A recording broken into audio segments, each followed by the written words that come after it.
Earlier in the spring, I visited Clumber Park on a number of occasions, and on one occasion featured a single gorse bush, which was the most incredible thing to look at. Almost like some Halloween decoration, completely webbed over, but not thinly webbed over. This was webbed over en masse, and the culprits which did such webbing are here on Sherwood Heath.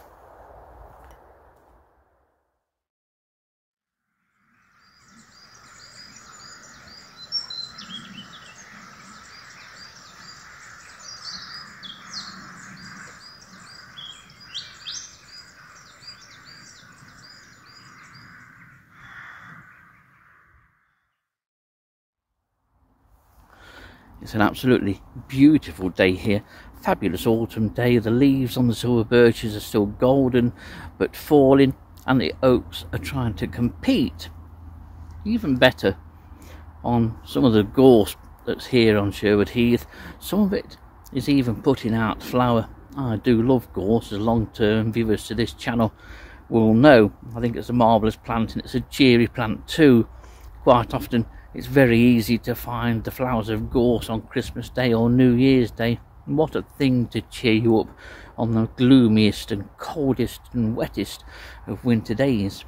But today's video does concern gorse, but it concerns something on it, and it's something I've featured before, and it's Tetrantius lentiarius. There's one for you to remember, and it's the gorse mite. And during my so far short walk here on Sherwood Heath, I've noticed that it's doing incredibly well, and after numbers died down during the summer, what summer we had, come here today suggests that this species is starting to increase again, and there are high numbers of this gorse, not only on this particular gorse that I'm sat at the side, but on many other gorses. Lots of fresh webbing too, and hundreds of thousands, if not millions, of gorse mites rampaging through the gorse plant. Fabulous little things, and it's something that's definitely on an increase, unless I've never really looked at it or paid any attention to it in previous years, but it seems to be going great guns and will turn up anywhere where there is gorse. The gorse bush that I featured in the previous video on this species at Clumber remains. It remains intact. It survived. A lot of the needles were very pale looking. A lot of the green out of the needles is gone, and hopefully that will be restored.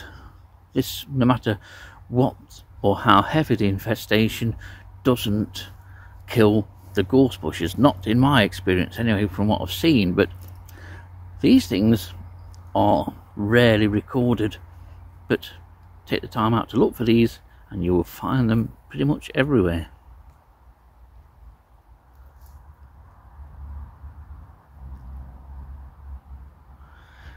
I don't intend to make a repeat of what has been the most successful and most watched video on this channel this year,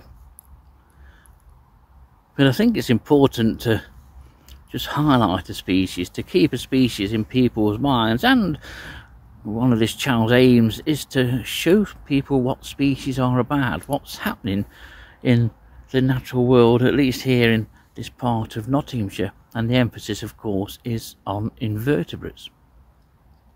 Mites are arachnids, and these tiny mites, and they are full size, even though that full size is considerably less than a millimetre, 0.5 millimetre at most, but this is just a fraction of the many thousands and thousands of these mites that are on this particular bush. And there's lots of webbing in certain areas. The whole bush isn't webbed over. I doubt whether I'll see that again for many years, and I will be going back to Clumber Park to check on that bush next year.